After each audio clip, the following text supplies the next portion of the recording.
Et voici une question encore très difficile, mais je vais essayer tout de même d'y répondre.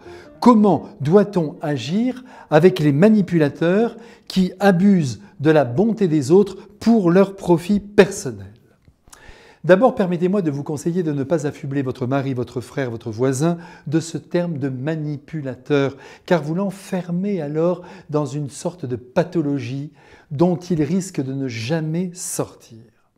De même qu'il n'est pas bon et qu'il est même mauvais de dire à un enfant ou à un adolescent « tu es un menteur, tu es un voleur », on doit lui dire « là tu as menti, là tu as volé », car évidemment toute la vie de l'enfant ne se résume pas aux actes qu'il pose. Voilà un premier point très important en notre temps qui aime à coller des étiquettes sur les personnes en faisant des malades chroniques, ce qui nous donne peut-être le droit de nous séparer d'elles.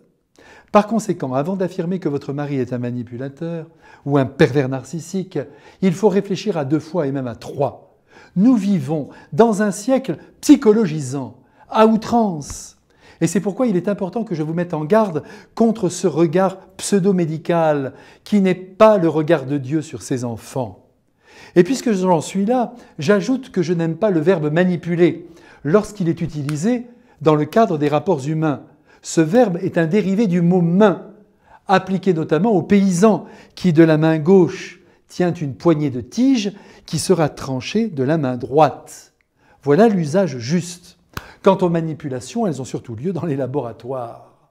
Pour ma part, je préfère utiliser l'expression de « tromperie sournoise » pour rendre compte d'une manœuvre déshonnête opérée par quelqu'un en vue d'une fin mauvaise. Alors, si vous repérez dans l'attitude de votre mari ou de l'un de vos amis cette tromperie, ce jeu malsain, dites-lui fermement « tu es en train de jouer avec ma vie, de me berner, je ne l'accepte pas, j'ai compris ton manège ». Et recommencez à chaque fois que vous sentez cette fausseté et au fond ce double jeu. Mais par pitié, ne le traitez pas de manipulateur, car ce n'est pas en le désignant ainsi que vous le ferez progresser, mais plutôt en mettant le doigt sur ses manigances.